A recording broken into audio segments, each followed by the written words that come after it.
Yesterday, a regular commenter on my YouTube channel pointed out that the government had agreed to abide by the European Convention on Human Rights and the Human Rights Act as part of the Brexit deal. Well, this is true, but there are caveats. That's hardly surprising given the frequency with which this government of chances breaks international agreements. This country is already in breach generally as a result of government policy of nearly every one of the 14 convention rights, and there are plans to renege upon even more as I speak. This morning's article from the BBC News website underlines the point perfectly. This is a little nuanced and it will take a bit of explaining, but there's a bit of a loophole which the government's relying upon to sidestep the convention.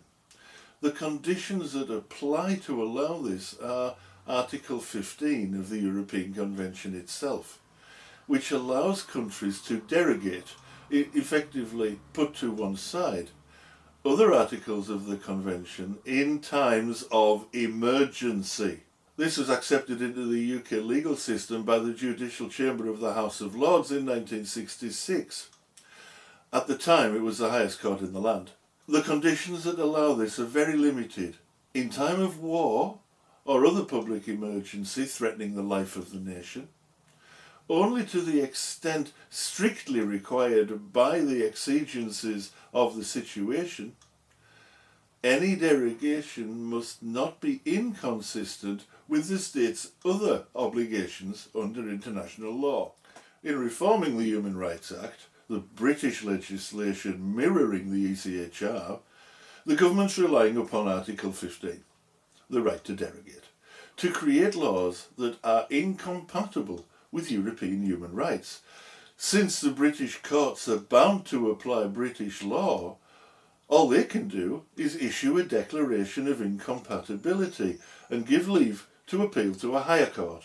Of course, the only court able to issue a contrary ruling would be the European Court in Strasbourg, and the route there was long and arduous even before Brexit. As the BBC article points out, the government is pressing ahead with plans to limit how the public can legally challenge official decisions despite fears it will damage justice. This attack on judicial review of government decisions, together with Boris's Enabling Act, which we described in an earlier video, click the little icon above to watch that video, takes us another step forward in our country's relentless march towards dictatorship. To quote again from the BBC article, critics call it an attempt to stop scrutiny of bad decisions. Judicial review most famously led to the Supreme Court's judgment that Prime Minister Boris Johnson unlawfully closed down Parliament ahead of Brexit. Any decision taken by a public body can be challenged in judicial review before a High Court judge, and the power is used daily to examine whether officials are following the laws set by Parliament governing their work. Recent examples of judicial challenge include exam grades being set by algorithm in England, the threat of which caused a government U-turn, and the blocking of the release of the black cab rapist. They're even providing a way to give wrongdoers a free pass even when found guilty of existing law, potentially preventing anyone who's been wronged by the government from achieving appropriate legal remedy. This breaches Articles 6, 7 and 13 of the European Convention, as well as opening the door to breaches of every other part of the Convention in the process. The result of all this, for the first time in living memory, will be a government that is beyond scrutiny, that cannot meaningfully be challenged in court, and that has already given itself the power to enact new legislation without reference to Parliament or anyone else.